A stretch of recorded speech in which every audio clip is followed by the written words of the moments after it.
নজর রাখবো পরবর্তী সংবাদে।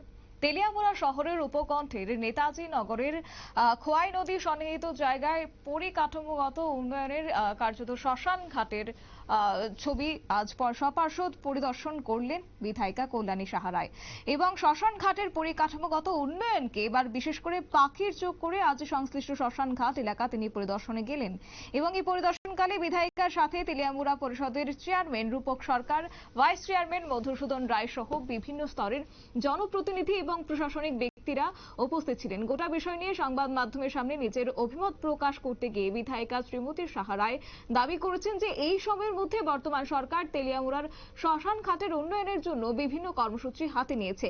এরপরেও আগামী দিনে বিশেষ করে নতুন করে বিশ্রামাগার তৈরি করা সহ এই শ্মশান ঘাটকে আরো কিভাবে সাধারণ মানুষের উপযোগী করে তোলা যায় তার জন্য পরিকল্পনা গ্রহণ করা লক্ষ্যমাত্রাকে সামনে রেখে আজকের এই গোটা টিম নিয়ে সফর করেছেন বিধায়িকা কল্যাণী সাহা রায়। তিনি কি বক্তব্য রেখেছেন শুনুন।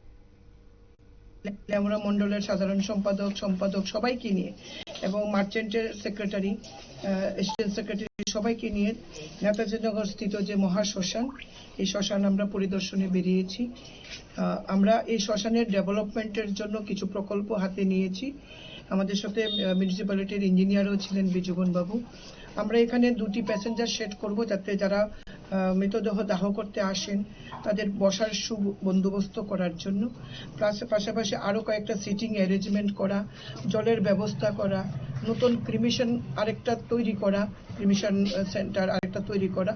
বর্তমানে ম্যানুয়ালি একটাতে চলছে, দুটোতেই চলছে, আরো একটি করা। আর আমাদের তো যেটা ইলেকট্রিক ক্রিমিশন, এটা তো উদ্বোধন হয়ে গেছে, জেনারেটরের টেন্ডার হয়ে গেছে, আমরা এটাও চালু করে দেব।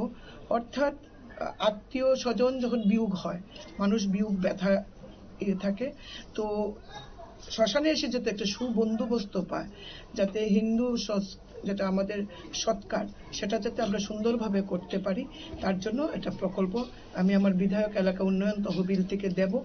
আমাদের মিউনিসিপ্যালিটির থেকেও প্রপোজাল পাঠানো হয়েছে, যেটা রাজ্য সরকার কর্তৃক গৃহীত হয়েছে। ফান্ড আসলে আমরা বাকি কাজগুলিও করব।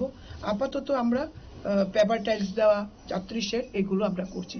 পাশাপাশি আজকে আমাদের তেলিয়ামুড়া এই শ্মশানের পাশেই কালী মন্দির আছে, সেখানে আমরা আমার বিধায়ক এলাকা উন্নয়ন তহবিল থেকে একটা নাট মন্দির, বড় একটা নাট মন্দির আমরা করছি। মানুষের, এই এলাকার মানুষের দাবি পূরণে আমরা এই কাজটা হাতে নিয়েছি। আজকে এখানে ভূমি পূজা হয়েছে, আগামী দিন এই কাজটা করে মন্দির কর্তৃপক্ষের কাছে আমরা এটা দায়িত্ব দিয়ে দেব, সেটা পরিচালনা করার জন্য। আপনারা শুনলেন কল্যাণী সাহা রায়ের বক্তব্য এবং আজ পাশাপাশি বিধায়ক এলাকা উন্নয়ন তহবিল থেকে প্রাপ্ত অর্থ দিয়ে তেলিয়ামুড়ার মহাশ্মশান ঘাট সন্নিহিত যে কালীবাড়ি রয়েছে সেই কালীবাড়িতে নাট মন্দির স্থাপন করা লক্ষ্যমাত্রাকে সামনে রেখে আজ ভূমি পুজো সম্পন্ন হয়েছে এবং বিধায়িকা শ্রীমতী সাহা রায় দাবি করেছেন যে এই নাট মন্দির যথাযথভাবে সম্পন্ন হয়ে যাওয়ার পর মন্দির কর্তৃপক্ষের কাছে হস্তান্তরিত করা হবে। নিয়ে নিচ্ছে ছোট্ট একটি বিজ্ঞাপন বিরতি, সঙ্গে থাকুন।